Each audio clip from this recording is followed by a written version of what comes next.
ओम नमः शिवाय। हर हर महादेव। आज वैशाख माह के कृष्ण पक्ष की द्वितीया तिथि और शनिवार है। वैशाख के महीने में आने वाली हर तिथि और हर वार अपने आप में बहुत ही फलदायी होता है। वैशाख कृष्ण पक्ष की द्वितीया तिथि भगवान विष्णु जी की पूजा, नारायण मंत्र जप और घर में सुख समृद्धि बढ़ाने के लिए अत्यंत शुभ मानी गई है। इस दिन पीतल के बर्तन में पूजा करना और नारायण स्वरूप का ध्यान करने से कार्यों में सिद्धि और समृद्धि प्राप्त होती है। यह तिथि ज्ञान, रचनात्मकता और सकारात्मक शुरुआत के लिए अति उत्तम मानी गई है। इसीलिए सुबह जल्दी उठकर स्नान करें, तुलसी माता के पौधे में जल सींचकर विष्णु भगवान का स्मरण करते हुए ओम नमो भगवते नारायणा मंत्र का 108 बार जप करें। उसके बाद पीपल के बर्तन को पूजा घर में स्थापित करके फिर उसे रसोई में इस्तेमाल करें। ऐसा करने से घर में अन्न धन की बरकत बनी रहती है। तो ये थी छोटी सी जानकारी। अब अपने शुभारंभ करते हैं आज की कथा का। बोलो गणेश जी महाराज की जय हो। एक बार की बात है कि एक बुढ़िया गणेश जी भगवान की बहुत ही भक्ति किया करती थी। सुबह जल्दी उठती, स्नान करके पहले गणेश मंदिर जाती, गणेश जी को सिंदूर से तिलक करती और गुड़ का भोग लगाती। बड़े ही श्रद्धा भाव से गणेश जी के नामों का स्मरण किया करती थी। यह उसका नियम था। चाहे आंधी हो या तूफान, वह बुढ़िया गणेश जी के मंदिर जरूर जाती थी। ऐसा करते करते सालों बीत गए तो गणेश जी भगवान उस बुढ़िया की भक्ति से बहुत ही प्रसन्न हुए। तो एक दिन उसे सपने में दर्शन देकर कहने लगे कि बूढ़ी माई, मैं तुमसे बहुत ही खुश हूँ, तू वरदान मांग कि क्या मांगना चाहती है। तो बुढ़िया कहने लगी कि गणेश जी महाराज, आपने मुझे दर्शन दिए, इससे अच्छा मेरे लिए क्या हो सकता है। मांगना तो मुझे कुछ नहीं आता है, मैं क्या मांगू। इस तरह फिर बुढ़िया सोचने लगी। तो गणेश जी महाराज कहने लगे कि बूढ़ी माई, परेशान मत हो, मैं कल फिर आपके सपने में आऊँगा। तब तक तुम आराम से सोच लेना कि तुम्हें वरदान में क्या मांगना है। वरदान मैं तुम्हें एक ही दूंगा। ऐसा कहकर गणेश जी भगवान अंतर्ध्यान हो गए और उस बुढ़िया की आंख खुल गई। आंख खुली तो सुबह हो चुकी थी। तो बुढ़िया सोचने लगी कि घर में अन्न और धन भी नहीं है और मेरे कुल का दीपक भी नहीं है, मैं क्या मांगूं, मेरी तो समझ में नहीं आता है। तो इस तरह सोचते हुए बुढ़िया ने अपने पुत्र को बुलाया और पूछा कि बेटा, मुझे गणेश जी ने रात सपने में दर्शन दिए थे और बोल रहे थे कि मैं तुम्हारे पूजा पाठ से बहुत ही प्रसन्न हूँ। मैं तुम्हें एक वरदान देना चाहता हूँ, मांगो, क्या मांगती हो। तो मुझे तो समझ में ही नहीं आया कि मैं क्या मांगूं। बेटा, तुम बता दे मुझे क्या मांगना चाहिए। तो बुढ़िया का पुत्र कहने लगा कि माँ, तुम गणेश जी से बहुत सारा धन दौलत मांग लो, हमारी गरीबी दूर हो जाएगी, तो हमें सब कुछ मिल जाएगा। लोगों को देखो कितने ऐशो आराम से रहते हैं, हमारे भी सपने पूरे हो जाएंगे। तो बेटे की बात सुनकर बुढ़िया ने बहू को आवाज लगाई। तो बहू आई और सासू माँ से पूछने लगी कि माँ जी, कहिए क्या बात है, आपने मुझे किस लिए बुलाया है। तो उसकी सास कहने लगी कि बेटा, रात मुझे सपने में गणेश जी भगवान ने दर्शन दिए हैं और वो कह रहे हैं कि मैं तुम्हें वरदान देना चाहता हूँ। मेरी तो समझ में नहीं आता है कि मैं क्या मांगूं। तो सासू माँ की बात सुनकर बहू कहने लगी कि माँ जी, ये तो बहुत अच्छी बात है, आप गणेश जी से पोता मांग लो। क्या आपका मन नहीं करता कि हमारे घर में भी नन्हे शिशु की किलकारी गूंजे, हमारा भी वंश बढ़े। तो बुढ़िया कहने लगी कि बेटा, तेरी बात तो सही है। अब बुढ़िया तो कसम कसमी थी कि गणेश जी ने तो एक वरदान देना है, उसमें मैं क्या मांगूं। तो वह बुढ़िया सोचती सोचती पड़ोस में अपनी सहेली के पास गई और जाकर पूछने लगी कि बहन, तुम मुझे बता कि मैं क्या मांगूं। तो बूढ़ी माई की सारी बात सुनकर उसकी पड़ोसन कहने लगी कि बहन, तू तो अब थोड़े दिन जिएगी, तू क्यों तो धन मांगे और क्यों नाती मांगे, वो तेरे किस काम के। तू ऐसा कर, गणेश जी भगवान को कह देना कि बुढ़ापे तक मेरी आंखों की रोशनी बनी रहे। आदमी बूढ़ा हो जाने के बाद अपनी रोशनी खो देता है और आंखों के बिना तो जीना बहुत ही कठिन है। बेटा बहू तो अपने सुख की चीजें मांग रहे हैं, लेकिन मुझे तो लगता है कि पूजा पाठ तुमने की है तो तुम्हें अपने लिए ही कुछ मांगना चाहिए। तो बुढ़िया को तीनों की बातें ही सही लगी, लेकिन दुविधा यह थी कि गणेश जी ने तो केवल एक ही वरदान देने की बात कही थी। तो बुढ़िया ने अपने मन में कुछ विचार किया और सो गई। गणेश जी ने बुढ़िया को सपने में दर्शन दिए और कहा कि बूढ़ी माई वरदान मांगो। तो बुढ़िया कहने लगी कि प्रभु मुझे और तो कुछ नहीं चाहिए, मेरी तो एक ही इच्छा है कि मैं अपने पोते को सोने की थाली में सोने के चम्मच से भोजन करता हुआ देखूं। तो बुढ़िया की बात सुनकर गणेश जी मुस्कुराते हुए कहने लगे कि मैया तू तो बोल रही थी कि मुझे मांगना ही नहीं आता, लेकिन तूने तो मुझे ठग लिया। तूने तो एक ही वरदान में अपने लिए आंखें, धन और पोता तीनों चीज मांग लिए। आंखें होगी तो देख पाओगी, धन होगा तो पोता सोने की थाली में भोजन करेगा। तुमने तो बहुत ही चतुराई से एक ही वरदान में सारी चीजें मांग ली है। मैं तुम्हारी भक्ति और बुद्धिमानी से बहुत ही प्रसन्न हूँ। जैसा तुमने वरदान मांगा है वैसा ही फल तुमको प्राप्त होगा। ऐसा कहकर गणेश जी भगवान अंतर्ध्यान हो गए और बूढ़ी माई को जैसा मांगा था वैसा सब कुछ मिल गया। और अब बेटा भी खुश, बहू भी खुश। बेटा बहू को खुश देखकर बुढ़िया और भी ज्यादा खुश हो गई। गणेश जी भगवान की जय हो। बोलो शनि महाराज की जय हो। देवों के देव महादेव भी शनि देव की वक्र दृष्टि से नहीं बच पाए थे। उन्हें भी 7.5 का कष्ट भोगना पड़ा था। शनि देव को कठोर कहा जाता है। न्यायप्रिय शनि देव के लिए सब कुछ एक समान है। पृथ्वी पर रहने वाले व्यक्तियों से लेकर ब्रह्मलोक में रहने वाले सभी देवी देवताओं तक कोई भी शनि की दृष्टि से नहीं बचा है। कहते हैं कि भगवान शिव भी शनि देव की 7.5 का शिकार हुए थे। पौराणिक कथाओं के अनुसार एक दिन भगवान शिव कैलाश पर्वत पर बैठे थे, तो उसी समय शनि देव भगवान शिव के पास आए और उन्हें आदरपूर्वक प्रणाम करके कहने लगे कि हे देव, कल मैं आपकी राशि में वक्र दृष्टि से प्रवेश करने वाला हूँ।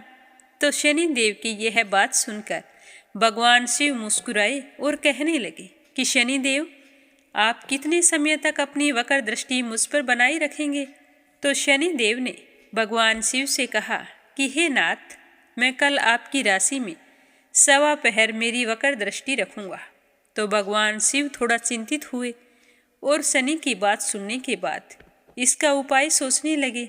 फिर सोचते सोचते अगले दिन से पहले ही भगवान शिव मृत्यु लोक में पहुंच गए। वहां पर जाकर हाथी का रूप धारण कर लिया और सोचने लगे कि अब जब उन्हें शनि देव देखेंगे ही नहीं तो भला वक्र दृष्टि मुझ पर कैसे पड़ेगी। फिर इसी तरह हाथी के रूप में ही 1.25 पहर पूरा हो गया। पूरा होते ही उन्होंने वापिस अवतार लिया और कैलाश आ पहुंचे। तो कैलाश में भगवान शिव ने शनि देव को उनका इंतजार करते हुए देखा।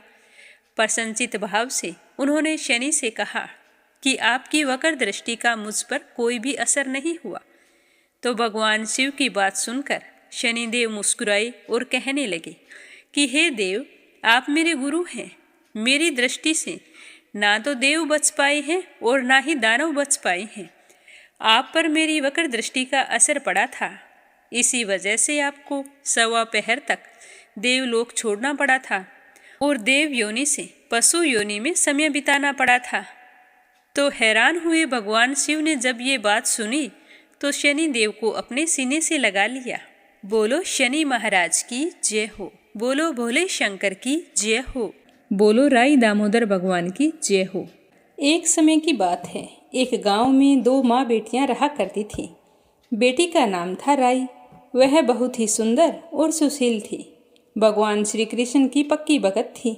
सूर्य उदय होने से पहले उठकर स्नान किया करती थी। उसके बाद तुलसी माता और भगवान श्री कृष्ण की पूजा किया करती थी।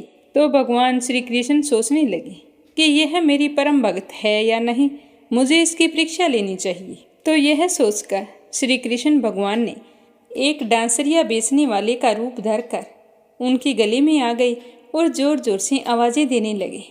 तो आवाज़ सुनकर राई अपनी माँ से कहने लगी कि माँ, मुझे भी डांसरिया चाहिए। तो माँ कहने लगी कि बेटा, मेरे पास पैसे नहीं हैं। तो वो बोली, नहीं माँ, मुझे तो डांसरिया चाहिए।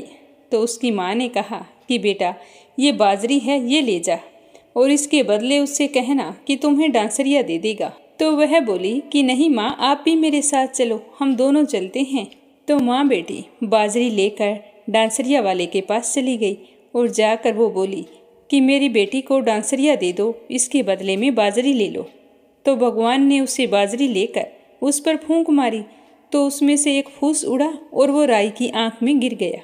तो राई जोर जोर से रोने लगी कि माँ, मेरी आंखों में बहुत जोर से दर्द हो रहा है। अपनी बेटी को देखकर उसकी माँ घबरा गई और उसकी आंख को बार बार देखने लगी।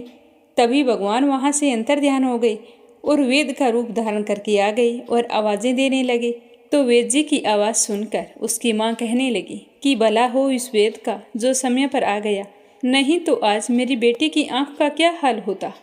तो वह वेद जी से कहने लगी कि वेद जी, मेरी बेटी की आंख में फूस गिर गया है, आप उसे निकाल दीजिए। तो भगवान कहने लगे कि अगर फूस निकालूं तो बदले में मुझे क्या मिलेगा। तो उसकी माँ कहने लगी कि मेरी बेटी की आंख ठीक कर दो, इसके बदले जो तुम चाहो ले लो। तो वेद जी बने भगवान कहने लगे कि अगर आपकी बेटी का विवाह मेरे साथ करो तो मैं उसकी आंख का फूस निकाल सकती हूँ। तो वेद जी की बात सुनकर राई की माँ सोचने लगी कि और कोई दूसरा रास्ता ही नज़र नहीं आ रहा। मेरी बेटी की आंख फूट गई तो मैं क्या करूँगी। तो वह शादी करने के लिए तैयार हो गई और उसने वहीं पर वेद जी और राई की सगाई कर दी। तो वेद जी कहने लगे कि कार्तिक शुक्ल 11 के दिन मैं शादी करने के लिए आऊँगा। राई की आंख से फूस निकाल कर चले गए। तो राई की माँ सोचने लगी कि शादी के तो बहुत ही थोड़े दिन हैं, मैं अपनी बेटी को क्या दूंगी, मेरे पास तो पैसे भी नहीं हैं, शादी की तैयारियां कैसे करूंगी। यह सोचते हुए वो सोने की दुकान पर गई और कहने लगी कि मेरी बेटी राई के लिए लौंग और बिछिया घड़ दे सुनार, मैं तुम्हें बाद में रुपया दे दूंगी। तो सुनार कहने लगा, मुझे समय नहीं है। हलवाई व बनिया के पास गई तो उन्होंने भी जवाब दे दिया। अब राई की माँ तो परेशान होकर घर आ गई और सोचने लगी कि अब क्या करूं। ऐसा करते करते शादी का दिन नज़दीक आ गया। सारे गांव वाले बातें करते कि बेटी की शादी तय कर दी और घर पर कोई भी सामान तैयार नहीं है, टूटी फूटी झोंपड़ी है, पता नहीं शादी कैसे करेगी। सारे लोग बड़े ही बेसब्री से इंतजार कर रहे थे। तो कार्तिक शुक्ल एकादशी के दिन राई सुबह जल्दी उठी और स्नान किया, कृष्ण कन्हैया की पूजा की और तुलसी के समक्ष एक घी का दीपक जला दिया। तो भगवान का चमत्कार हुआ, उनकी झोंपड़ी महल में बदल गई। उसकी माँ यह देखकर बहुत ही खुश हुई, सारे महल में दौड़ दौड़ कर देखने लगी। तो कहीं पर सुनार गहने लेकर आया हुआ बैठा था, कहीं हलवाई लगे थे, अच्छे अच्छे भोजन की खुशबू आ रही थी। तो यह देखकर उसकी माँ भगवान का धन्यवाद करने लगी। यह देखकर गांव वाले भी हैरान हो गए कि यह चमत्कार कैसे हुआ। सारे दौड़कर उनके महल में आ गए और बारात का इंतजार करने लगे। जब बारात द्वार पर आई तो सबने देखा कि भगवान स्वयं राई से शादी करने के लिए आए हैं। तो फिर बड़े धूमधाम से राई और भगवान की शादी हुई। फिर भगवान राई को विदा करवा के वहाँ से द्वारिका ले गए। द्वारिका में जाकर भगवान राई के महल में ही रहने लगे, दूसरी रानियों के महल में नहीं जाते थे। तो यह देखकर दूसरी रानियां राई से ईर्ष्या करने लगी। ऐसा करते करते सावन का महीना आया तो राई अपने मायके चली गई। थोड़े दिन बाद भगवान ने सोचा कि राई के लिए तीज भेज देता हूँ। तो भगवान ने 7 जरी के बेस व 5 सोने के पचेटे रखे और 2 हंसों को बुलाकर कहा कि हे हंसो, तुम सीधे राई के मायके जाना, रास्ते में कहीं पर भी मत रुकना और सीधे ले जाकर राई को दे देना। तो हंस वहाँ से चल दिए। जब राधा रुक्मण को इस बात का पता चला तो उन्होंने हंसों को अपने महल में बुलाया और कहा कि बहुत दूर जाना है, थोड़े से मोती चुग लो। तो हंस मोती चुगने लग गए और राधा रुक्मण ने सारा सामान निकाल कर उसमें फटे पुराने कपड़े और 5 कांटे बांध दिए और पोटली हंसों को दे दी। हंस उस पोटली को लेकर राई के मायके चले गए और ले जाकर राई को वह पोटली दे दी। राई देखकर बहुत ही खुश हुई, झूमने लगी, नाचने गाने लगी। पर जैसे ही उसने पोटली खोली और हाथ डाला तो 500 अंगुलियों में 5 कांटे चुभ गए। अब राई बहुत ही दुखी हुई, दर्द के मारे जोर जोर से रोने लगी। ऐसा करते करते सावन का महीना समाप्त हो गया तो भगवान उसे लेने के लिए आए, पर राई भगवान से बोली नहीं। भगवान बुलाए तो वो दूर चली जाए। तो भगवान ने सोचा कि कोई बात नहीं, इतने दिन मायके रही है तो इसका मन उदास है। राई को लेकर अपने महल चली गई। अब राई भगवान के लिए अच्छा भोजन बनाती और भोजन में दही जरूर देती, पर भगवान से बातचीत बिल्कुल भी नहीं करती। भगवान ने काफ़ी कोशिश की पर राई नहीं बोली। एक दिन भगवान ने बिल्ली का रूप धारण किया और सारा दही खा गई। अब राई दही कहाँ से लाई? तभी भगवान गुजरी बनकर दही बेचने के लिए आई तो राई नीचे जाकर बोली कि मुझे थोड़ा सा दही चाहिए। तो गुजरी रूपी भगवान बोले कि राई, दही तो तुम ले लो, पर तुम इतनी उदास क्यों हो? हमने सुना है कि भगवान से आप नाराज हैं। तो राई कहने लगी कि तुझे क्या मतलब, तू जा। तो गुजरी रूपी भगवान बोले कि हम दोनों तो सहेली जैसी हैं, तुम अपने मन की बात बताओगी तो तुम्हारा मन हल्का हो जाएगा, मैं किसी को नहीं कहूँगी। तो राई ने सारी बात बता दी। तो यह सुनते ही भगवान को अचंभा हुआ और वे अपने असली रूप में आ गई और कहने लगे कि राई, ये सब कुछ कैसे हुआ? मैंने तो आपके लिए जरी के बेस व सोने के पचेटे भेजे थे। तो भगवान ने उसी समय हंसों को बुलाकर पूछा कि आप सामान बदल कर ले गए? हमने आपको क्या दिया था और आप क्या लेकर गए थे? तुम कहीं बीच में रुके थे? तो वो हंस कहने लगे कि भगवान, हम कहीं नहीं रुके, सिर्फ राधा रुक्मण के महल में रुके थे। राधा रुक्मण ने कहा था कि आपको बहुत दूर जाना है, इसीलिए थोड़े मोती चुग लो। तो हम मोती चुग कर राई के मायके चले गए और तो हम कहीं नहीं रुके। तो भगवान को सब कुछ समझ में आ गया। राधा रुक्मण को बुलाया और पूछा कि आपने राई के साथ ऐसा क्यों किया? तो वो कहने लगी कि जब से आपने राई से शादी की है, हमारे महल में तो आते ही नहीं हैं, इसीलिए हमने ऐसा किया है। तो भगवान कहने लगे कि हम आए कैसे? आपने हमें कभी प्रेम से बुलाया ही नहीं, अगर बुलाते तो जरूर आते। अगर ऐसी बात है तो आज के बाद कार्तिक का महीना राई को दूंगा, 5 दिन पचतिया राधा रुक्मण को और 11 सत्यभामा को दूंगा। इस तरह भगवान ने सबको मान दिया। हे भगवान, जिस तरह आपने राधा रुक्मण और राई को मान दिया, वैसे सबको देना। कहा जाता है कि जो भी औरत स्नान करके तुलसी में जल सींच कर इस कहानी को पूरे श्रद्धा भाव से सुनती है, वह अपने पति की परम प्यारी होती है और उसे अपने जीवन में खूब मान सम्मान मिलता है। तो प्रेम से कहिए राई दामोदर भगवान की जय हो। अब अपने सुनेंगे वैशाख मास महात्म्य का दूसरा अध्याय। बोलो विष्णु भगवान के अनंत स्वरूपों की जय हो।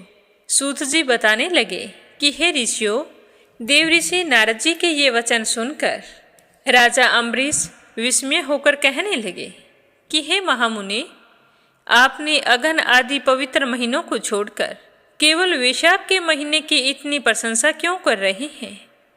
उसी महीने को आप सभी महीनों में श्रेष्ठ बतलाते हैं।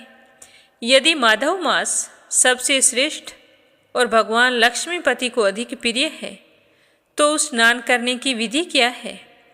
वैशाख के महीने में स्नान कब करना चाहिए? कौन सी वस्तु का दान करना चाहिए? कौन सी तपस्या करनी चाहिए? किस देवता का पूजन करना चाहिए? हे नारद जी, आप मुझे इस समय किए जाने वाले पुण्य कर्म का उपदेश कीजिए। मेरी सुनने की बड़ी ही लालसा है। सद्गुरु के मुख से उपदेश की प्राप्ति दुर्लभ होती है। उत्तम देश और काल का मिलना भी बड़ा कठिन होता है। राज्य प्राप्ति आदि दूसरे कोई भी भाव हमारे हृदय को इतनी शीतलता नहीं प्रदान करते जितना कि आपका समागम कर रहा है। तो यह सुनकर देवऋषि नारद जी बहुत ही प्रसन्न हुए और फिर कहने लगे कि हे राजन, ध्यान से सुनना। मैं संसार के हित के लिए तुमसे माधव मास की विधि का वर्णन करता हूँ। जैसा कि पूर्व काल में पितामह ने बतलाया था कि पहला तो ये है कि जीव का भारतवर्ष में जन्म होना ही दुर्लभ है और उससे भी अधिक दुर्लभ है वहाँ की मनुष्य योनि में जन्म। मनुष्य होने पर भी अपने अपने धर्म के पालन में प्रवृत्ति होनी तो और भी अधिक कठिन है, और उससे भी अधिक कठिन है भगवान वासुदेव में भक्ति और उसके होने पर माधव मास में स्नान आदि का सुयोग मिलना, ये तो और भी ज़्यादा कठिन हो जाता है। माधव मास लक्ष्मीपति को अत्यंत प्रिय है। वैशाख मास को पाकर जो विधि पूर्वक स्नान, दान तथा जप आदि का अनुष्ठान करते हैं, वे ही मनुष्य धन्य एवं कृतकृत्य हैं। उनके दर्शन मात्र से पापियों के भी पाप दूर हो जाते हैं और वे भगवत भाव से भावित होकर धर्म आचरण के अभिलाषी बन जाते हैं। वैशाख मास में शुक्ल पक्ष के जो अंतिम 5 दिन होते हैं, एकादशी से लेकर पूर्णिमा तक, वे सारे महीने के समान महत्व रखते हैं। हे राजन, जिन लोगों ने वैशाख के महीने में भांति भांति के उपचारों द्वारा मधु दैत्य को मारने वाले विष्णु जी का पूजन कर लिया है, उसने अपने पूरे जन्म का फल प्राप्त कर लिया है। भला कौन सी ऐसी अत्यंत दुर्लभ वस्तु है जो वैशाख के स्नान तथा विधि पूर्वक भगवान के पूजन से प्राप्त नहीं होती। जिन्होंने दान, होम, जप, तीर्थ में प्राण त्याग तथा संपूर्ण पापों का नाश करने वाले भगवान श्री नारायण का ध्यान नहीं किया, उस मनुष्यों का जन्म इस संसार में व्यर्थ ही समझना चाहिए। जो धन के रहते हुए कंजूसी करता है, दान आदि किए बिना ही मर जाता है, उसका वह धन भी व्यर्थ ही होता है। हे राजन, उत्तम कुल में जन्म, अच्छी मृत्यु, श्रेष्ठ भोग, सुख, सदा दान करने में अधिक प्रसन्नता, उदारता तथा उत्तम धैर्य, ये सब कुछ भगवान विष्णु जी की कृपा से ही प्राप्त होते हैं। महात्मा नारायण के अनुग्रह से मनोवांछित सिद्धियां मिलती है। जो कार्तिक मास में, माघ मास में तथा भगवान विष्णु जी को प्रिय लगने वाले वैशाख के महीने में स्नान करके मधुहंता लक्ष्मीपति दामोदर की विशेष विधि के साथ भक्ति पूर्वक पूजा करता है और अपने सामर्थ्य के अनुसार दान करता है, वह मनुष्य इस लोक में समस्त सुखों को भोग कर अंत में श्री हरि के पद को प्राप्त होता है। हे राजन, जैसे सूर्य उदय होने पर अंधकार नष्ट हो जाता है, उसी प्रकार वैशाख के महीने में प्रातःकाल स्नान करने से जन्म जन्मांतर के पाप नष्ट हो जाते हैं। यह बात मुझे पितामह ने बताई थी। भगवान श्री हरि विष्णु जी ने माधव मास की महिमा का विशेष प्रचार किया है। अतः इस महीने के आने पर मनुष्यों को पवित्र करने वाले पुण्य जल से परिपूर्ण गंगा तीर्थ, नर्मदा तीर्थ, यमुना तीर्थ अथवा सरस्वती तीर्थ में सूर्य उदय होने से पहले स्नान करके भगवान मुकुंद की पूजा करनी चाहिए। इससे तपस्या का फल भोगने के पश्चात अक्षय स्वर्ग की प्राप्ति होती है। भगवान श्री नारायण अनाम्य रोग व्याधि से रहित है। उन गोविंद देव की आराधना करके तुम भगवान का पद प्राप्त कर लोगे। हे राजन, देवादिदेव लक्ष्मीपति सब पापों का नाश करने वाले हैं। उन्हें प्रणाम करके चैत्र की पूर्णिमा से इस व्रत का आरंभ कर देना चाहिए। व्रत लेने वाला पुरुष यम नियमों का पालन करे, शक्ति के अनुसार कुछ दान करे, हविष्यान भोजन करे, भूमि पर सोए, ब्रह्मचर्य व्रत में दृढ़तापूर्वक स्थित रहे तथा हृदय में भगवान श्री नारायण का ध्यान करते हुए सारे नियमों का पालन करके तपस्या के द्वारा अपने शरीर को सुखा डाले। इस प्रकार नियम से रहकर जब वैशाख की पूर्णिमा आए, उस दिन शहद और तिल का दान करे। श्रेष्ठ ब्राह्मणों को भक्तिपूर्वक भोजन करवाए, उन्हें दक्षिणा सहित गाय दान करे। वैशाख स्नान के व्रत में जो कुछ भूल चूक हो गई हो तो उसके लिए ब्राह्मणों से प्रार्थना करें कि हे ब्राह्मण देवताओं, मेरे व्रत में, पूजा पाठ में अगर कुछ भूल हो गई है तो आप मुझे आशीर्वाद दें कि भगवान मेरी उस भूल को क्षमा करें।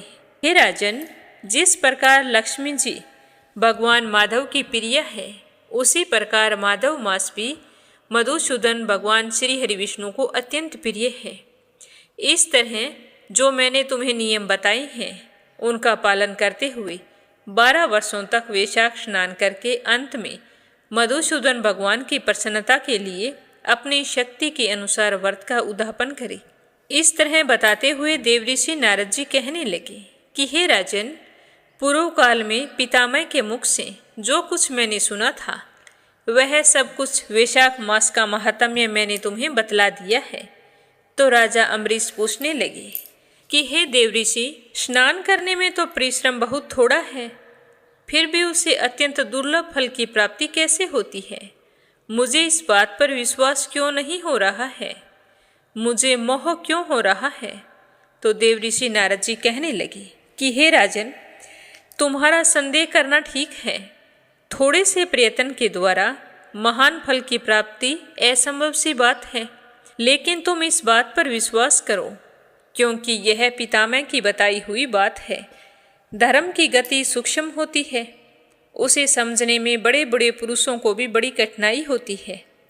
श्री हरि की शक्ति अचिंतनीय है, उनकी कृति में विद्वानों को भी मोह हो जाता है। विश्वामित्र आदि क्षत्रिय थे, किंतु धर्म का अधिक अनुष्ठान करने के कारण वे ब्राह्मण तव को प्राप्त हो गई। अतः धर्म की गति अत्यंत सूक्ष्म है।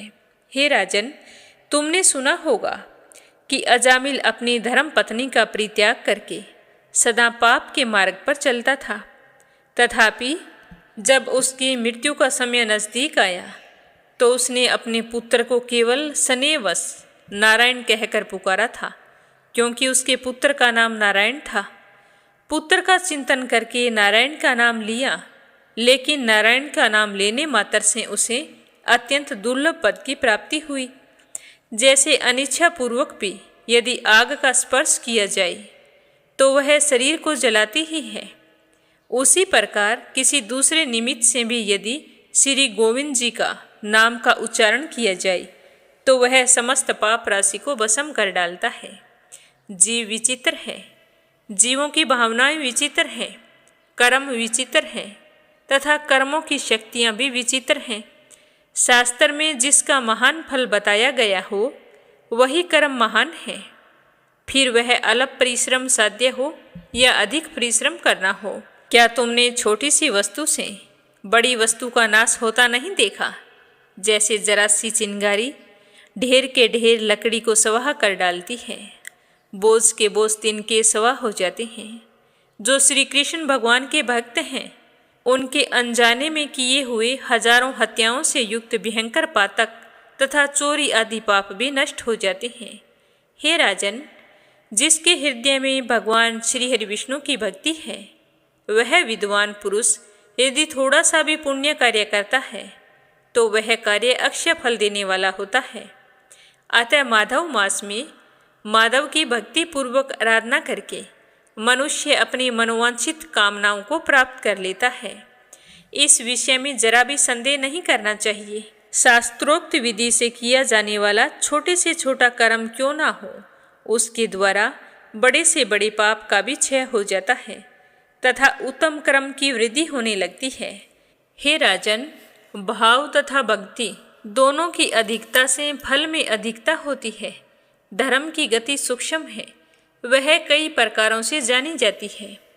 हे राजन, जो भाव से हीन है, जिसके हृदय में उत्तम भाव एवं भगवान की भक्ति नहीं है, वह अच्छे देश और काल में जाकर भी जीवन भर पवित्र गंगा जल से नहाता है और दान देता है, फिर भी वह शुद्ध नहीं हो सकता, ऐसा मेरा कहना है। अतः अपने हृदय कमल में शुद्ध भाव की स्थापना करके वैशाख के महीने में प्रातःकाल स्नान करने वाला जो विशुद्ध चित्त पुरुष भक्ति पूर्वक भगवान लक्ष्मीपति की पूजा करता है, उसके पुण्य का वर्णन करने की शक्ति तो मुझ में भी नहीं है। अतः हे राजन, तुम वैशाख मास के फल के विषय पर विश्वास करो। छोटा सा शुभ कर्म भी सैकड़ों पाप कर्मों का नाश करने वाला है।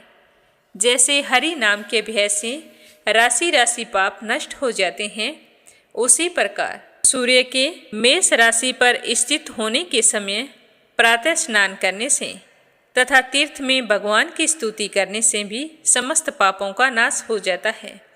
जिस प्रकार गरुड़ के तेज से सांप भाग जाते हैं, उसी प्रकार प्रातःकाल वैशाख स्नान करने से सारे पाप पलायन कर जाते हैं। यह बात तो तय है, इसमें जरा भी संदेह नहीं करना चाहिए। जो मनुष्य मेष राशि के सूर्य में गंगा या नर्मदा के जल में नहाकर एक, दो या तीनों समय भक्ति भाव के साथ पाप प्रशमन नामक स्तोत्र का पाठ करता है, वह सब पापों से मुक्त होकर परम पद को प्राप्त होता है। इस तरह बताते हुए देवऋषि नारद जी कहने लगे कि हे राजन, इस प्रकार मैंने थोड़े में यह वैशाख स्नान का सारा महात्म्य तुम्हें सुना दिया है। अब तुम मुझसे और क्या सुनना चाहते हो? तुम मुझे बताओ, मैं खुशी खुशी तुम्हें विस्तार पूर्वक बताऊंगा। तो वैशाख मास महात्म्य की कथा को आज यहीं पर विराम देते हैं। इससे आगे का अध्याय अपने सुनेंगे कल की कथा में। श्री हरि का आशीर्वाद पाने के लिए नित्य नियम से सुनते रहिए। बोलो विष्णु जी की जय हो। अब अपने सुनते हैं तुलसी माता की कहानी। बोलो तुलसी माता की जय हो। एक बार भगवान शिव ने अपने तेज को समुद्र में फेंक दिया। उससे एक महातेजस्वी बालक ने जन्म लिया। यह बालक आगे चलकर जालंधर नाम से एक पराक्रमी दैत्य राजा बना। इसकी राजधानी का नाम जालंधर नगरी था। दैत्यराज कालनेमी की कन्या वृंदा का विवाह जालंधर से हुआ था। जालंधर महाराक्षस था और वृंदा एक पतिव्रता नारी थी। उसके पतिव्रता होने के कारण दैत्य जालंधर का कोई भी बाल भी बांका नहीं कर सकता था। तो जालंधर तो महाराक्षस था, वह अपनी सत्ता के मद में चूर उसने माता लक्ष्मी को पाने की कामना से युद्ध किया, परंतु समुद्र से उत्पन्न होने के कारण माता लक्ष्मी ने उसे अपने भाई के रूप में स्वीकार किया। तो वह वहां से पराजित होकर देवी पार्वती को पाने की लालसा से कैलाश पर्वत पर चला गया। भगवान देवादिदेव शिव का ही रूप धारण करके माता पार्वती के समीप गया, परंतु माता ने अपने योग बल से तुरंत उसे पहचान लिया और वहां से अंतर्ध्यान हो गई। देवी पार्वती ने क्रोधित होकर सारा वृत्तांत भगवान विष्णु को सुनाया। जालंधर की पत्नी अत्यंत पतिव्रता नारी थी। उसके पतिव्रत धर्म की शक्ति से जालंधर ना तो मारा जाता था और ना ही पराजित होता था। इसीलिए जालंधर का नाश करने के लिए वृंदा के पतिव्रत धर्म को भंग करना बहुत ही जरूरी था। इसीलिए भगवान विष्णु ने एक ऋषि का वेश धारण किया और वन में जा पहुँचे, जहाँ वृंदा अकेली भ्रमण कर रही थी।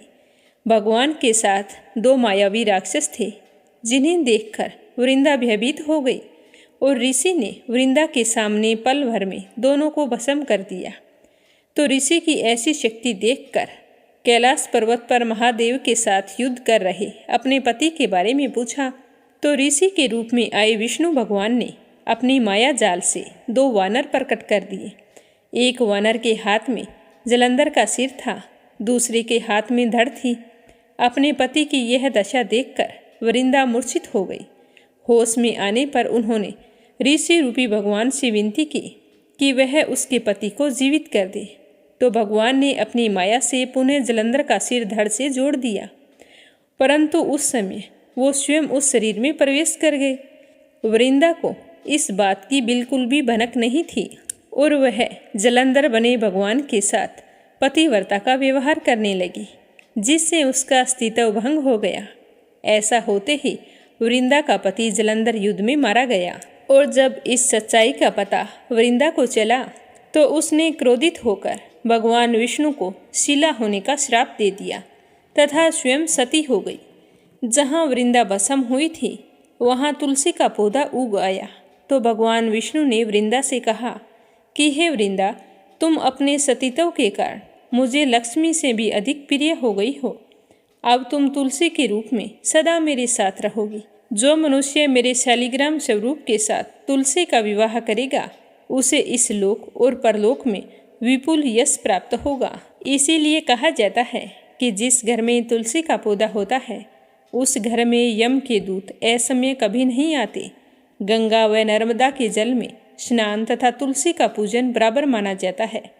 चाहे मनुष्य कितना भी पापी क्यों ना हो, जब उसकी मृत्यु का समय आता है और प्राण नहीं निकल रहे होते हैं तो उसके मुख में तुलसी का पत्ता और गंगा जल डालें तो तुरंत ही निकल जाते हैं। वह पापों से मुक्त होकर बैकुंठ धाम को प्राप्त होता है। जो मनुष्य तुलसी व आंवलों की छाया में अपने पितरों का श्राद्ध करता है उसके पितर मोक्ष को प्राप्त हो जाते हैं। बोलो तुलसी माता की जय हो। अब अपने सुनेंगे भागवत कथा का आगे का अध्याय प्रेम भाव से सुनते रहिए। बोलो श्री हरि विष्णु भगवान के अनंत स्वरूपों की जय हो। श्री सुखदेव जी कहते हैं कि हे राजन, मनुपुत्र नभग का पुत्र था नाभाग। वह दीर्घ काल तक ब्रह्मचर्य का पालन करता रहा। उसके बाद जब वह वापिस आया तो उसके भाइयों ने उसे कुछ विशेष स्नेह नहीं दिया। वह सब भाइयों में छोटा था और विद्वान भी था, लेकिन उसे बंटवारे में केवल पिता को ही दिया और सारी संपत्ति पहले ही आपस में बांट ली थी। तो वह अपने भाइयों से पूछने लगा कि भैया, आप लोगों ने मुझे हिस्से में क्या दिया है? तब वो कहने लगे कि हम तुम्हारे हिस्से में पिताजी को ही तुम्हें देते हैं। उसने अपने पिता से जाकर कहा कि हे पिताजी, मेरे बड़े भाइयों ने मेरे हिस्से में मेरे लिए आपको ही दिया है।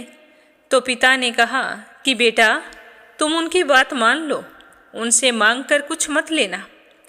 तुम ये देखो, बड़े बुद्धिमान आंगिरस गोत्र के ब्राह्मण इस समय एक बहुत बड़ा यज्ञ कर रहे हैं, परंतु हे बेटा, वे प्रत्येक छठे दिन अपने कर्म में भूल कर बैठते हैं, जिससे उनका यज्ञ संपूर्ण नहीं होता है। तुम उन महात्माओं के पास जाओ और उन्हें वैष्णव देव संबंधी 2 सूक्त बतला दो। जब वे स्वर्ग जाने लगेंगे तब यज्ञ से बचा हुआ सारा धन वो तुम्हें दे देंगे। इसीलिए अब तुम उन्हीं के पास जाओ, अपने भाइयों के आगे हाथ मत फैलाओ। तो उसने अपने पिता को कहा कि ठीक है पिताजी, जैसा आपने कहा। फिर वह आंगिरस गोत्री ब्राह्मणों के पास गया और उन्हें 2 सूक्त बतलाए।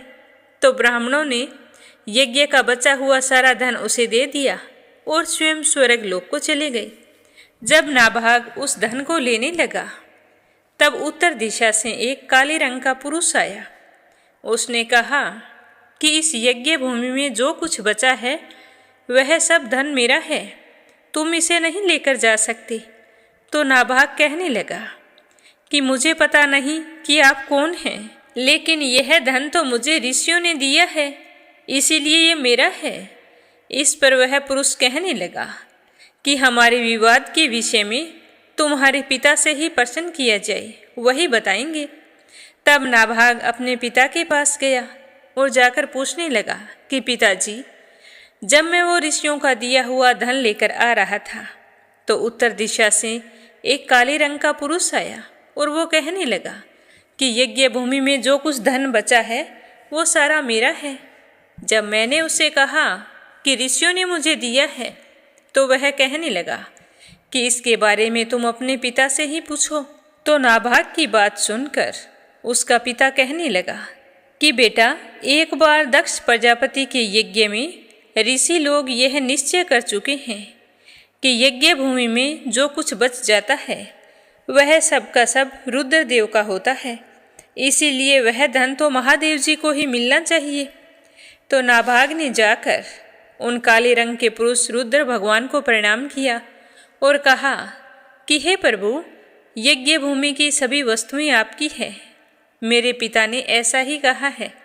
हे भगवान, मुझसे अपराध हो गया है और मैं सिर झुकाकर आपसे क्षमा मांगता हूँ। तो भगवान रुद्र कहने लगे कि तुम्हारे पिता ने धर्म के अनुकूल निर्णय लिया है, तुमने भी मुझसे सत्य ही कहा है। तुम वेदों का अर्थ तो पहले से ही जानते हो। अब मैं तुम्हें सनातन ब्रह्म तत्व का ज्ञान देता हूँ। यहाँ यज्ञ में बचा हुआ मेरा जो अंश है, यह धन भी मैं तुम्हें ही दे रहा हूँ, तुम इसे खुशी से स्वीकार करो। इतना कहकर सत्य प्रेमी भगवान रुद्र अंतर्ध्यान हो गए और नाभाग भी बहुत ही प्रसन्न हुआ और उस सारे धन को ले आया। जो मनुष्य प्रातः और सायंकाल को एकाग्र चित्त से इस आख्यान का स्मरण करता है वह प्रतिभाशाली वेदज्ञ तो होता ही है, साथ ही अपने स्वरूप को भी जान लेता है। नाभाग के पुत्र थे, उनका नाम था अम्बरीश। वे भगवान के बड़े प्रेमी एवं उदार धर्मात्मा थे। जिस ब्रह्मा श्राप को कहीं नहीं रोका जा सकता, वह भी राजा अम्बरीश का कुछ नहीं कर सका था। तो राजा परीक्षित पूछने लगे कि हे भगवान, मैं परम ज्ञानी राजा अम्बरीश का चरित्र सुनना चाहता हूँ।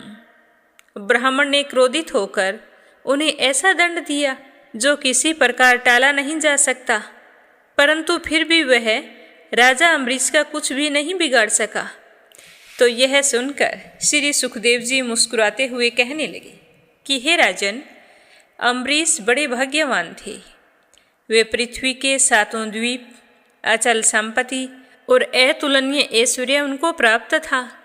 यद्यपि ये सब साधारण मनुष्यों के लिए अत्यंत दुर्लभ वस्तुएं हैं, जिसको मिल जाए उसके लिए बड़ी ही खुशी की बात होती है कि उन्हें सब कुछ मिल गया है। फिर भी राजा अम्बरीश को इनमें जरा भी रुचि नहीं थी। वे इन सबको स्वपन तुल्य समझते थे। वो उनका कहना था कि जिस धन वैभव के लोभ में पड़कर मनुष्य घोर नरक में जाता है, वह तो केवल 4 दिन की चांदनी होती है। उसका दीपक तो बुझा बुझाया है। अतः इन चीज़ों में कभी भी आसक्ति नहीं होनी चाहिए। राजा अम्बरीश का भगवान श्री कृष्ण में और उनके प्रेमी साधुओं में ही मन लगता था। भगवान की भक्ति के आगे उन्हें यह सारा संसार और इसकी समस्त संपत्तियाँ मिट्टी के ढेले के समान दिखाई पड़ती थी। वे इन्हें कुछ नहीं समझते थे। राजा अम्बरीश ने अपने मन को श्री कृष्ण भगवान के चरणारविंद युगल में और वाणी को भगवान के गुणों का वर्णन करने में, हाथों को श्री हरि मंदिर के मार्जन सेवा में और अपने कानों को भगवान की मंगलमयी कथा सुनने में लगा रखा था। उन्होंने अपने नेत्र भगवान की मूर्ति और मंदिरों के दर्शनों में लगा रखे थे और अंग संग भगवान के भक्तों के शरीर स्पर्श में लगा दिए। नासिका उनके चरण कमलों पर चढ़ी श्रीमती तुलसी जी के दिव्य गंध में और जीव को भगवान के प्रति अर्पित निवेद प्रसाद में संलग्न कर दिया था। राजा अम्बरीश के पैर भगवान के क्षेत्र आदि की पैदल यात्रा करने में ही लगे रहते थे और अपने सिर से वे भगवान के चरण कमलों की वंदना किया करते थे। राजा अम्बरीश ने माला, चंदन आदि भोग सामग्री को भगवान की सेवा में समर्पित कर दिया था, भोगने की इच्छा से नहीं, बल्कि इसलिए कि वे इससे भगवत प्रेम पा सके। वह प्रेम जो पवित्र कीर्ति भगवान के निज जनों में ही निवास करता है। इस प्रकार उन्होंने अपने सारे कर्म यज्ञ पुरुष इंद्रियातीत भगवान के प्रति उन्हें सर्व आत्मा एवं सर्व स्वरूप समझकर समर्पित कर दिए थे और भगवत भक्त ब्राह्मणों की आज्ञा के अनुसार वे इस पृथ्वी का शासन करते थे। उन्होंने धनव नाम के निर्जल देश में सरस्वती नदी के प्रवाह के समान वशिष्ठ, आसित, गौतम आदि भिन्न भिन्न आचार्यों द्वारा महान ऐश्वर्य के कारण सर्वांग परिपूर्ण तथा बड़ी बड़ी दक्षिणा वाली अनेकों अश्वमेघ यज्ञ करके यज्ञपति भगवान की आराधना की थी। उनके यज्ञों में देवताओं के साथ जब सदस्य और ऋत्विज बैठ जाते थे, तब उनकी पलकें भी नहीं झपकती थी। वे अपने सुंदर वस्त्र और वैसे ही रूप के कारण देवताओं के समान दिखाई पड़ते थे और उनकी प्रजा भी महात्माओं के द्वारा गाए हुए भगवान के उत्तम चरित्रों को हर समय बड़े प्रेम से सुनती थी और उसका गान भी किया करती थी। इस प्रकार उनके राज्य के मनुष्य देवताओं के अत्यंत प्यारे और स्वर्ग की इच्छा भी नहीं करते थे। वे अपने हृदय में अनंत प्रेम का दान करने वाले श्री हरि का नित्य निरंतर दर्शन करने वाले थे। इसलिए उन लोगों को वह भोग सामग्री भी हर्षित नहीं कर पाती थी, जो बड़े बड़े सिद्धों को भी दुर्लभ है। वे तो आत्मानंद थे, हमेशा भगवान की भक्ति में ही प्रसन्न रहते थे, तो उनके सामने ये सारी चीजें तुच्छ जान पड़ती थी। राजा अम्बरीश इस प्रकार तपस्या से युक्त भक्ति योग और प्रजा पालन रूप सब धर्म के द्वारा भगवान को प्रसन्न करने में लगे रहते और धीरे धीरे उन्होंने सब प्रकार की आसक्तियों का भी परित्याग कर दिया। घर, स्त्री, पुत्र, भाई बंधु, बड़े बड़े हाथी, रथ, घोड़े और पैदलों की चतुरंगी सेना, अक्षय रतन, आभूषण और आयुध आदि समस्त वस्तुओं का तथा कभी समाप्त न होने वाले कोषों के संबंध में उन्होंने ऐसा दृढ़ निश्चय किया कि वे सब के सब असत्य हैं, मेरी इनमें कोई रुचि नहीं है। उनकी अनन्य प्रेममयी भक्ति से प्रसन्न होकर भगवान ने उनकी रक्षा के लिए सुदर्शन चक्र को नियुक्त कर दिया, जो विरोधियों को भी भयभीत करने वाला एवं भगवान के भक्तों की रक्षा करने वाला है। तो राजा अम्बरीश की पत्नी भी उन्हीं के समान धर्मशील थी, संसार से विरक्त एवं भक्तिपरायण थी। एक बार उन्होंने अपनी पत्नी के साथ भगवान श्री कृष्ण की आराधना करने के लिए 1 वर्ष तक द्वादशी प्रधान एकादशी व्रत करने का नियम लिया। तो व्रत का शुभारंभ मार्गशीर्ष माह की उत्पन्ना एकादशी से किया और व्रत की समाप्ति कार्तिक महीने में हुई। तो उन्होंने 3 रात का उपवास किया। एक दिन यमुना जी में स्नान करके मधुवन में भगवान श्री कृष्ण की पूजा की। उन्होंने महाअभिषेक की विधि से सब प्रकार की सामग्री और संपत्ति द्वारा भगवान का अभिषेक किया और हृदय से तन्मय होकर वस्त्र, आभूषण, चंदन, माला एवं अर्घ्य के द्वारा उनकी पूजा की। भाग्यवान ब्राह्मणों को इस पूजा की कोई आवश्यकता नहीं थी, स्वयं ही उनकी सारी कामनाएं पूर्ण हो चुकी थी, वे सिद्ध थे। फिर भी राजा अम्बरीश ने भक्ति भाव से उनका पूजन किया। तत्पश्चात पहले ब्राह्मणों को स्वादिष्ट और अत्यंत गुणकारी भोजन करवाया। उन लोगों के घर 60 करोड़ गौवें सुसज्जित करके भेज दी। उन गौवों के सींग सोने से और खुर चांदी से मंडे हुए थे और बहुत ही सुंदर सुंदर वस्त्र उड़ाए हुए थे। वे गौवें बड़ी सुशील, छोटी अवस्था की, देखने में सुंदर, बछड़े वाली और खूब दूध देने वाली थी। और उन गौवों के साथ राजा अम्बरीश ने दूध दूहने के पात्र, सामग्रियां सब कुछ भिजवा दी थी। तो इस तरह जब ब्राह्मणों को सब कुछ मिल चुका तो वे ब्राह्मण बहुत ही खुश हुए और राजा को आशीर्वाद देने लगे। तो राजा ने सभी ब्राह्मणों को हाथ जोड़कर प्रणाम किया और फिर व्रत का पारण करने की आज्ञा ली। आज्ञा लेकर व्रत के पारण की तैयारी की और उसी समय वरदान और श्राप देने में समर्थ स्वयं ऋषि दुर्वासा जी उनके यहाँ अतिथि के रूप में आ गए। तो राजा अम्बरीश उन्हें देखते ही उठकर खड़े हो गए और आसन देकर उन्हें बैठाया। फिर विविध सामग्रियों से अतिथि के रूप में आए हुए ऋषि दुर्वासा जी की पूजा की। उनके चरणों में प्रणाम करके राजा ने भोजन के लिए प्रार्थना की। तो दुर्वासा जी ने राजा अम्बरीश की प्रार्थना स्वीकार कर ली। फिर कहने लगे कि मैं आवश्यक कर्मों से निवृत्त होने के लिए नदी तट पर जा रहा हूँ, जल्द ही आ जाऊँगा। ऐसा कहकर वो चले गए। वहाँ जाकर ब्रह्मा का ध्यान करते हुए यमुना के पवित्र जल में स्नान करने लगे। इधर द्वादशी केवल घड़ी भर की शेष बची थी। तो राजा अम्बरीश बड़ी बेसब्री से ऋषि दुर्वासा जी का इंतजार कर रहे थे। आखिर मायूस होकर राजा अम्बरीश ने ब्राह्मणों के साथ परामर्श किया कि मैं तो धर्म संकट में पड़ गया हूँ, आप ही मुझे बताइए कि मैं क्या करूँ। क्योंकि ब्राह्मण को बिना भोजन कराए स्वयं भोजन कर लेना और द्वादशी रहते पारण ना करना, इन दोनों में ही दोष है। इसीलिए इस समय ऐसा करने से जो मेरी भलाई हो, मुझे पाप ना लगे, मुझे कोई ऐसा उपाय बताइए। तो ब्राह्मण तो कुछ नहीं बोल रहे थे, वे दुर्वासा जी के गुस्से को जानते थे। तभी राजा अम्बरीश फिर कहने लगे कि हे ब्राह्मण देवताओं, श्रुतियों में ऐसा कहा गया है कि जल पी लेना भी भोजन करना ही है और नहीं करना भी है। इसीलिए इस समय मैं केवल जल से पारण कर लेता हूँ और फिर दुर्वासा जी के आने पर उन्हें भोजन करवाने के बाद ही मैं भोजन कर लूँगा। राजा अम्बरीश की बात सुनकर सारे ब्राह्मण हाँ में अपना सिर हिलाने लगे। बोलकर उन्होंने फिर कुछ नहीं कहा। तो राजा अम्बरीश ने मन ही मन भगवान का चिंतन किया और जल पी लिया और फिर दुर्वासा जी के आने का इंतजार करने लगे। और उधर दुर्वासा जी अपने नित्य कर्मों से निवृत्त होकर यमुना तट से लौट आए। राजा ने आगे बढ़कर उनका अभिनंदन किया। तब उन्होंने अनुमान से ही समझ लिया कि राजा ने पारण कर लिया है, क्योंकि उन्हें पता था कि द्वादशी तिथि समाप्त हो गई है। ऋषि दुर्वासा जी उस समय भूखे थे, इसीलिए उन्होंने अपने आप यह जाना कि राजा ने पारण कर लिया है। तो उन्हें क्रोध आ गया।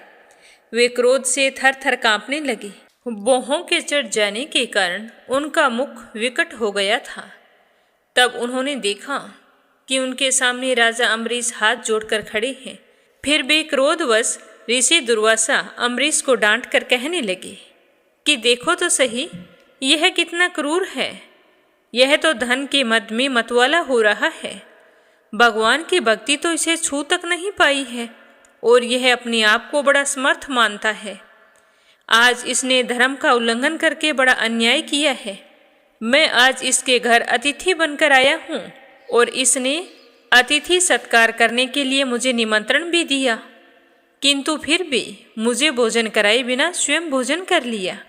इससे अहंकारी और कौन होगा? इसके पास इतना धन वैभव है तो अहंकार आना तो लाजमी है।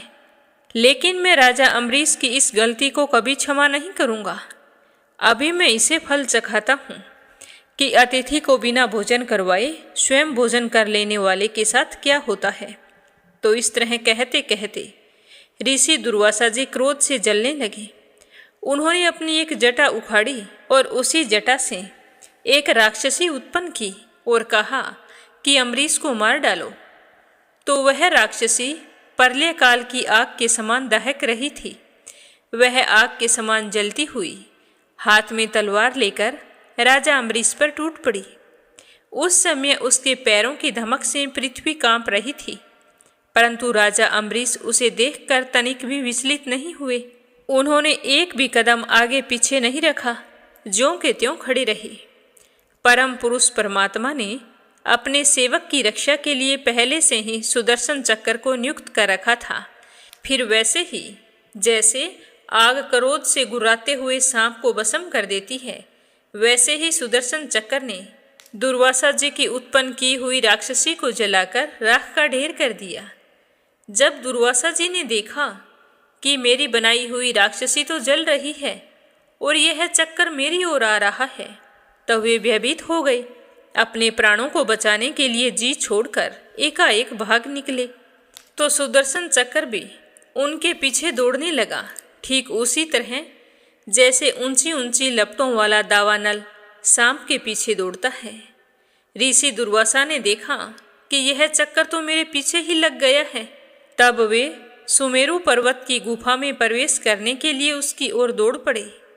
दुर्वासा जी दिशा, आकाश, पाताल, अतल वितल आदि नीचे के लोक, समुद्र, लोकपाल और उनके द्वारा सुरक्षित लोक एवं स्वर्ग लोक में गए, परंतु जहाँ जहाँ वे जाते सुदर्शन चक्र उनके पीछे ही लगा रहता। तो उसे अपने पीछे लगा देखकर वो तो भयभीत हो गई। जब ऋषि दुर्वासा को इस सुदर्शन चक्र से बचने का कोई भी उपाय दिखाई नहीं दिया, तो वे तो डर के मारे भयभीत हो गए। अपनी रक्षा के लिए वे देव शिरोमणि पितामह के पास गए और कहने लगे कि हे पितामह, आप स्वयंभू हैं, भगवान के इस तेजोमय चक्कर से मेरी रक्षा कीजिए। तो पितामह ने कहा कि जब मेरी 2 परात की आयु समाप्त होगी और काल स्वरूप भगवान अपनी यह सृष्टि लीला समेटने लगेंगे और इस जगत को जलाना चाहेंगे, उस समय उनके भ्रूभंग मात्र से यह सारा संसार और मेरा यह लोक भी लीन हो जाएगा। मैं शंकर जी, दक्ष, भृगु आदि प्रजापति, भूतेश्वर, देवेश्वर आदि सब जिनके बनाए नियमों में बंधे हैं तथा जिनकी आज्ञा शिरोधार्य करके हम लोग संसार का हित करते हैं, उनके भक्त के द्रोही को बचाने के लिए हम समर्थ नहीं हैं।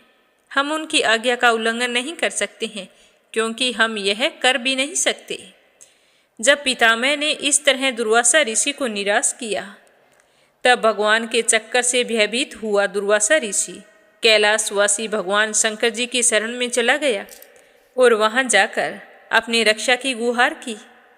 तो श्री महादेव जी कहने लगे कि दुर्वासा जी, जिन अनंत परमेश्वर में ब्रह्मांड जैसे जीव और उनके उपाधि भूत कोष इस ब्रह्मांड के समान ही अनेकों ब्रह्मांड समय पर पैदा होते हैं और समय आने पर फिर उनका पता भी नहीं चलता, जिनमें हमारे जैसे हजारों चक्कर काटते रहते हैं, उन प्रभु के संबंध में हम कुछ भी कहने की या करने की सामर्थ्यता नहीं रखते हैं।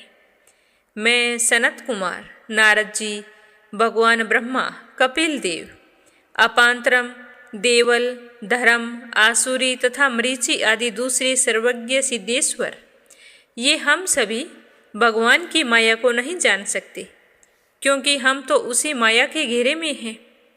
यह चक्कर उनके विश्वेश्वर का शस्त्र है, हम लोगों के लिए असहाय है। अतः तुम्हें अपने प्राण बचाने हैं तो तुम उन्हीं की शरण में जाओ, वही भगवान तुम्हारा मंगल कर सकते हैं। तो वहाँ से भी निराश होकर ऋषि दुर्वासा जी भागते भागते भगवान श्री हरि विष्णु के परम धाम बैकुंठ में गए। लक्ष्मीपति भगवान लक्ष्मी जी के साथ वहीं निवास करते हैं। दुर्वासा जी भगवान के चक्कर की आग से जल रहे थे। वे कांपते हुए भगवान के चरणों में गिर पड़े और कहने लगे कि हे अच्युत, हे अनंत, आप संतों के एकमात्र वांछनीय हैं। हे प्रभु, आप तो संसार के जीवन दाता हैं और मैं आपका अपराधी हूँ।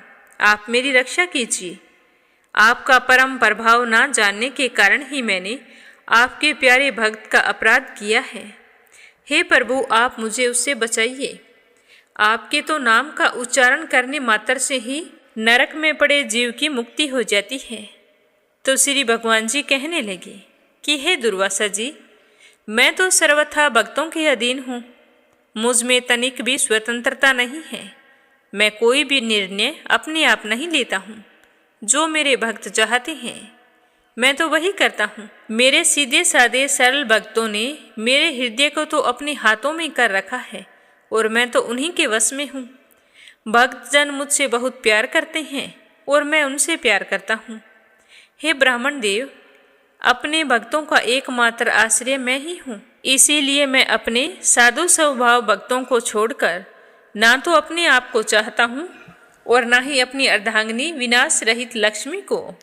तो औरों के बारे में तो मैं कह ही क्या सकता हूँ। जो भक्त स्त्री, पुत्र, ग्रह, गुरुजन, प्राण, धन, इस लोक और परलोक सबको छोड़कर केवल मेरी शरण में आ गए हैं, तो उन्हें छोड़ने का मैं संकल्प भी कैसे कर सकता हूँ। जैसे सती स्त्री अपने पतिव्रत से सदाचारी पति को वश में कर लेती है, वैसे ही मेरे अपने हृदय को प्रेम बंधन में बांध कर रखने वाले समदर्शी साधु भक्ति के द्वारा मुझे अपने वश में कर लेते हैं। मेरे अनन्य प्रेमी भक्त सेवा से ही अपने को परिपूर्ण कृत्य मानते हैं। मेरी सेवा के फल स्वरूप जब उन्हें सालोक्य, सारूप्य आदि मुक्तियाँ प्राप्त होती है, तब वे उन्हें भी स्वीकार नहीं करना चाहते। फिर समय के फेर से नष्ट हो जाने वाली वस्तुओं की तो बात ही क्या है। दुर्वासा जी, अब मैं आपसे और क्या कहूँ। आप स्वयं समझदार हैं। मेरे प्रेमी भक्त तो मेरे हृदय हैं और उन प्रेमी भक्तों का हृदय मैं स्वयं हूँ। वे मेरे अतिरिक्त और कुछ नहीं चाहते तथा मैं भी उनके अतिरिक्त और कुछ नहीं जानता हूँ। अतः हे दुर्वासा जी, तुम्हें अपने प्राण बचाने हैं तो मैं तुम्हें एक उपाय बतलाता हूँ। उसी से आपकी रक्षा हो सकती है। जिसका अनिष्ट करने से आपको इस दुविधा का सामना करना पड़ा है, आप उसी के पास जाइए। निरअपराध साधुओं के जो अनिष्ट की चेष्टा करता है, तो चेष्टा करने वाले का ही अमंगल होता है। उन साधु पुरुषों का कुछ नहीं बिगड़ता। इसमें संदेह नहीं है कि ब्राह्मणों के लिए तपस्या और विद्या परम कल्याण के साधन है, परंतु यदि ब्राह्मण उदंड और अन्यायी हो जाए तो वे दोनों ही उल्टा फल देने लगते हैं। दुर्वासा जी, आपका कल्याण हो। आप नाभाग नंदन परम भाग्यशाली राजा अम्बरीश के पास जाइए और उनसे क्षमा मांगिए, तभी आपको शांति मिलेगी। इससे आगे क्या हुआ यह अपने सुनेंगे कल की कथा में। आज की कथा को यहीं पर विराम देते हैं। प्रेम भाव से सुनने के लिए आप सभी का बहुत बहुत धन्यवाद। नित्य नियम से सुनते रहिए। बोलो विष्णु भगवान की जय हो। अब अपने सुनते हैं लपसी और तपसी की कहानी। बोलो लपसी तपसी की जय हो। बहुत पुराने समय की बात है। एक गांव में एक ब्राह्मण परिवार रहा करता था। उसमें पति पत्नी के अलावा उनके 2 बच्चे थे। एक बेटा था, एक बेटी थी। ब्राह्मण दंपति बहुत ही सरल स्वभाव के थे। समय मिलने पर प्रभु का स्मरण किया करते थे। उनकी बेटी बहुत ही संस्कारी और सुशील थी। लेकिन उनका बेटा आवारा किस्म का था। वह कोई काम धाम नहीं करता और ना ही कभी अपने माँ बाप का कहना मानता था। समय के साथ दोनों बहन भाई बड़े हो गए। बहन की शादी कर दी गई, पर भाई का वही हाल था। उसके माँ बाप ने उसे समझाया कि बेटा, अब हम वृद्ध हो चले हैं, तुम कोई काम किया करो। लेकिन उस पर उनकी बातों का कोई असर नहीं होता था। तो एक दिन ब्राह्मणी अपने पति से कहने लगी कि स्वामी, आप बिल्कुल काम छोड़ दीजिए। जब घर में कुछ भी नहीं होगा तो यह अपनी जिम्मेदारी समझेगा और काम पर लग जाएगा। तो ब्राह्मण ने दूसरे दिन से काम पर जाना छोड़ दिया। तो यह देखकर उनके बेटे ने कोई काम नहीं किया और चोरी करने चला गया। आते जाते राहगीरों को लूट लेता और उसी से अपने घर का गुजारा किया करता था। तो उसकी लूटने और चोरी करने की आदत से सारे गांव वाले उसे लपसी कहने लगे। तो लपसी की इस हरकत से उसके माँ बाप बहुत ही दुखी रहते थे, पर वह किसी की सुनने के लिए तैयार नहीं था। इसी तरह समय बीतता गया। एक दिन की बात है कि लपसी एक पीपल के पेड़ पर बैठा था। तभी शिव पार्वती जा रहे थे। पार्वती माता गहनों से लदी हुई थी। तो लपसी उन्हें देखकर सोचने लगा कि सूरत के कितने गहने हैं, आज ये सारे के सारे लूट लूँगा तो मुझे कई महीनों तक चोरी नहीं करनी पड़ेगी। तो वह लूटने के इरादे से पीपल की ओट में होकर बैठ गया। जैसे ही शिव पार्वती वहाँ से जाने लगे तो लपसी एकदम से शिव पार्वती के सामने आकर कहने लगा कि जल्दी से जितने सारे गहने पहन रखे हैं उतार दो। तो पार्वती माता कहने लगी कि तुम चोरी क्यों करती हो, तुम्हें पता है चोरी करना पाप है। तो लपसी कहने लगा कि क्या करूं, घर पर मेरे माँ बाप हैं, मेरी एक भांजी है, उनके लिए दोनों समय भोजन की व्यवस्था कहाँ से करूं, मुझे कोई काम तो आता नहीं है। तो लपसी की बात सुनकर पार्वती माता कहने लगी कि तुम जो चोरी करके पाप करते हो, इस पाप का भागी कौन बनेगा। तो लपसी कहने लगा कि मेरे घर वाले सारे बनेंगे। तो पार्वती माता कहने लगी कि कोई नहीं बनेगा, पाप के भागी केवल तुम बनोगे। तो लपसी कहने लगा कि मैं लूट खोस कर उन्हीं के लिए लेकर जाता हूँ, तो पाप के भागी तो उन्हें बनना ही पड़ेगा। तो लपसी की बात सुनकर पार्वती माता ने हंसकर कहा कि हम यहीं पर बैठे हैं और तुम अपने घर जाओ, अपने घर वालों से पूछो कि कोई तुम्हारे पाप का भागी बनेगा क्या। तो यह सुनकर लपसी भागा भागा अपने घर आया और अपनी माँ के पास गया और कहने लगा कि माँ, मैं चोरी करके लाता हूँ, राह चलते राहगीरों को लूटता हूँ, तुम्हारे लिए ही तो करता हूँ। तो तुम मुझे एक बात बताओ, चोरी करने से जो पाप लगता है तो आप मेरे पाप के भागी बनोगे। तो लपसी की बात सुनकर उसकी माँ कहने लगी कि बेटा, मैंने तो तुमसे नहीं कहा कि तुम चोरी करके लाओ, तुम कमा कर लाओ, हमें तो 2 वक्त की रोटी चाहिए, मैं तो तुम्हारी पाप की भागी नहीं बनूंगी। तो माँ के मुंह से इस तरह की बात सुनकर लपसी तो हैरान हो गया। फिर वह अपने पिताजी के पास गया और जाकर कहने लगा कि पिताजी, मैं जो कुछ भी लूट खोस के लाता हूँ वो आपके लिए ही तो लाता हूँ। देखो मैंने लूट कर कितना धन इकट्ठा कर लिया है, कितने ऐशो आराम है तुम्हारे। अगर मैं चोरी नहीं करता तो क्या ये सब हमें मिलता। पिताजी, मैं तुमसे एक बात पूछता हूँ कि चोरी करने से पाप लगता है, तो उस पाप में आप मेरे भागीदार बनोगे क्या। तो लपसी की बात सुनकर उसके पिताजी कहने लगे कि बेटा, मैंने नहीं कहा कि तुम चोरी करके लाओ, तुम कमा कर लाओ, मैं तुम्हारे पाप का भागी नहीं बनूंगा। तो माँ बाप के मुंह से इस तरह की बात सुनकर वह बहुत ही उदास हुआ और सोचने लगा कि मैं कितने महीनों से चोरी कर रहा हूँ, ना जाने मुझ पर कितना पाप चढ़ गया है, और ये तो बोल रहे हैं कि पाप के भागी हम नहीं बनेंगे, तो अब क्या होगा। तो वह बड़े ही दुखी मन से शिव पार्वती से मिलने के लिए चल पड़ा। जैसे ही घर से बाहर निकलने लगा तो उसकी छोटी सी भांजी दरवाजे पर खेल रही थी।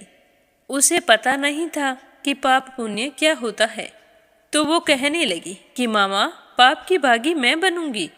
तो उसके इस तरह कहते ही लपसी ने उसे गोद में उठाया और चल पड़ा।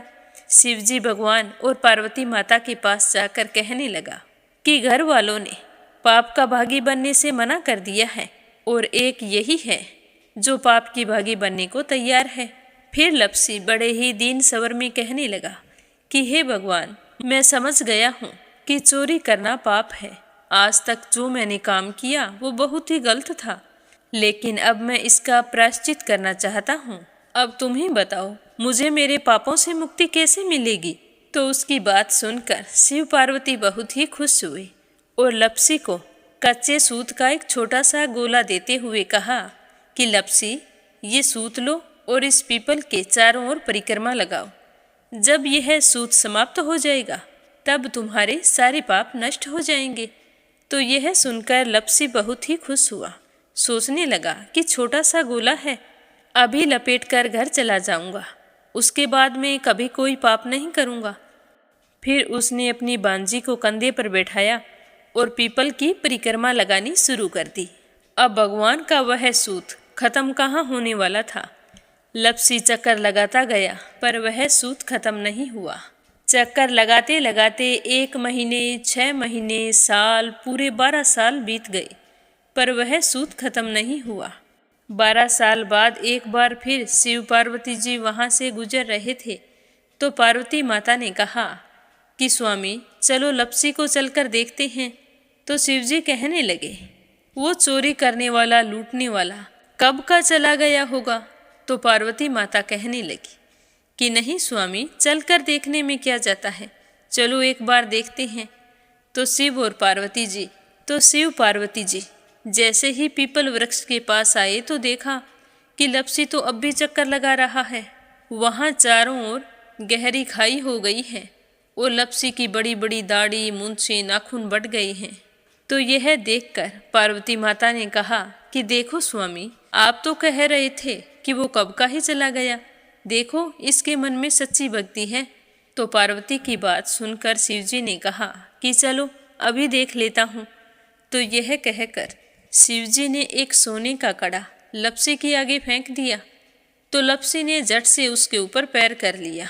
फिर अचानक से उसका ध्यान शिव पार्वती जी की ओर गया, तो वो हाथ जोड़कर कहने लगा कि भगवान, अब तो मेरे पाप समाप्त हो गए होंगे, आप मुझे यहाँ से जाने की आज्ञा दीजिए। आपका यह सूत अभी तक खत्म नहीं हुआ है। तो शिवजी भगवान ने कहा कि तुम्हारे पाप कर्म भी अभी तक पूरे नहीं हुए हैं। तो शिवजी की बात सुनकर लप्सी कहने लगा कि भगवान, मुझे पूरे 12 वर्ष हो गए हैं आपकी भक्ति करते करते, और अब भी आप मुझ पर शक कर रहे हैं। तो शिवजी ने कहा कि अपना पैर उठाओ। तो जैसे ही लप्सी ने अपना पैर उठाया तो उसके पैर के नीचे सोने का कड़ा था। तो यह देखकर लप्सी शर्मिंदा हो गया और कहने लगा कि प्रभु, गलती हो गई, मुझे माफ़ करो, आगे से मैं ऐसी गलती कभी नहीं करूँगा। तो शिवजी कहने लगे कि नहीं लप्सी, तुम्हारा पाप ऐसे पूरा नहीं हो सकता। अब तुम्हें 12 वर्ष तक और इसी तरह परिक्रमा करनी होगी, उसी के बाद तुम्हारे पाप समाप्त होंगे। यह कहकर शिव पार्वती वहाँ से चले गए और वह फिर से पीपल के पेड़ की परिक्रमा करता रहा। करते करते 12 साल बीत गए।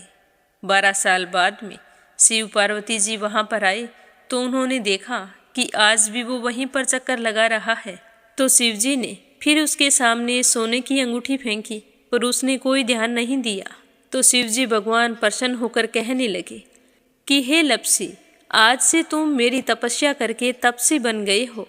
मैं तुम्हें वरदान देता हूँ कि तुम अपने जीवन में सारे सुखों को प्राप्त करेगा। और तूने 24 बरस तक मेरी भक्ति की है, इसका फल भी तुझे अवश्य मिलेगा।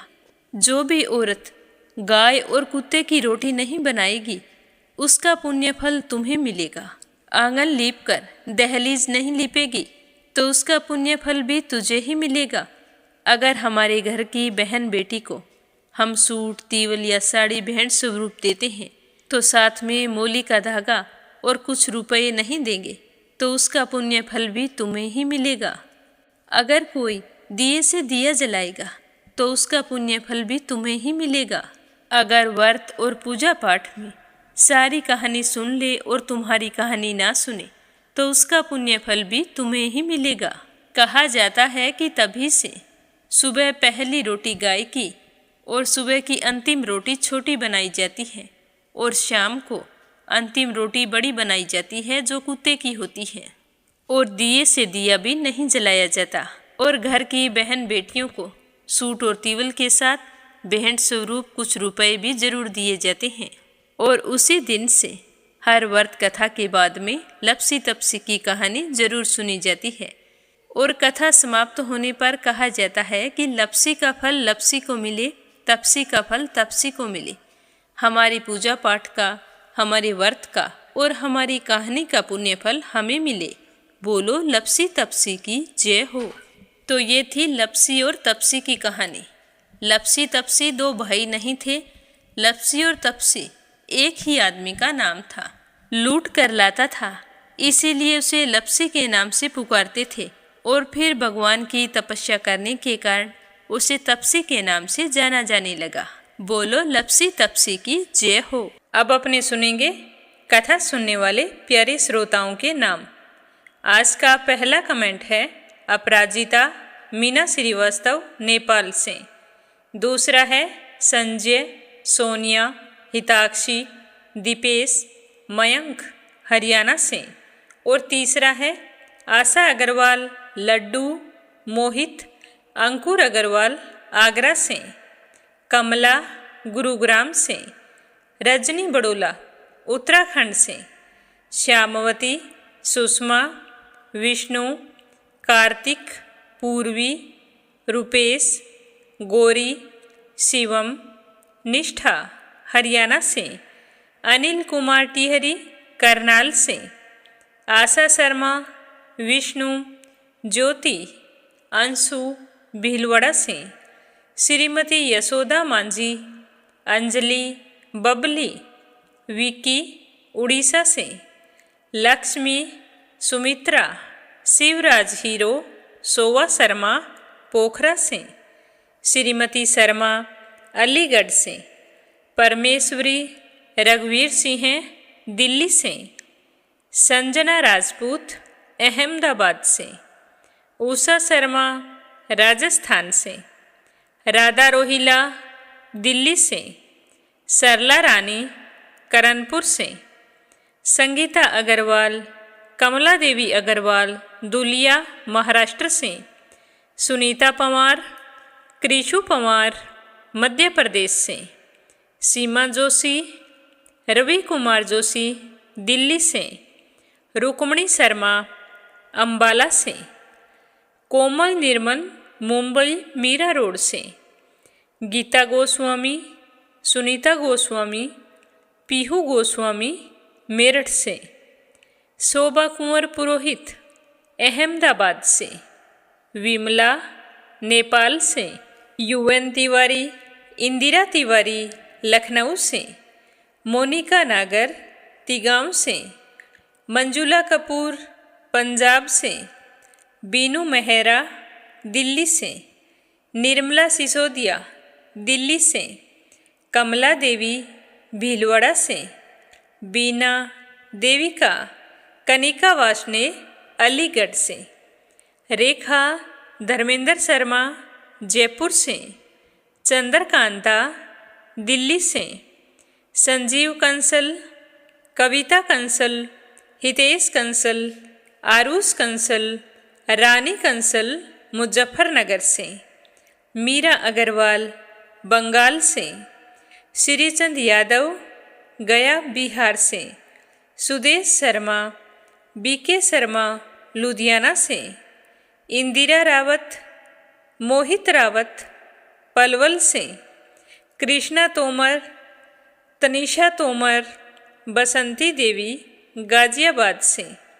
मुन्नी देवी सिकंदरपुर से, सरोज अग्रवाल जबलपुर से, मंजू चौधरी भीलवाड़ा से, रीना हरियाणा से, फूलवती समन प्रसाद दिल्ली से, गीता गुप्ता रुड़की से, उषा शर्मा सोजत सिटी से, कविता चौहान नोएडा से, श्वेता, रितेश, स्वीटी, रितु, प्रिंस, यूवी, लक्ष्मी, गुरुचरण साहू उड़ीसा से, सुमन चांदोरा जोधपुर से, निर्मला पांचाल करनाल से, राधा सैनी गिलासो सैनी, रोशनी सैनी मथुरा से, नर बहादुर पाल भागीरथी पाल नेपाल से, के लक्ष्मण दास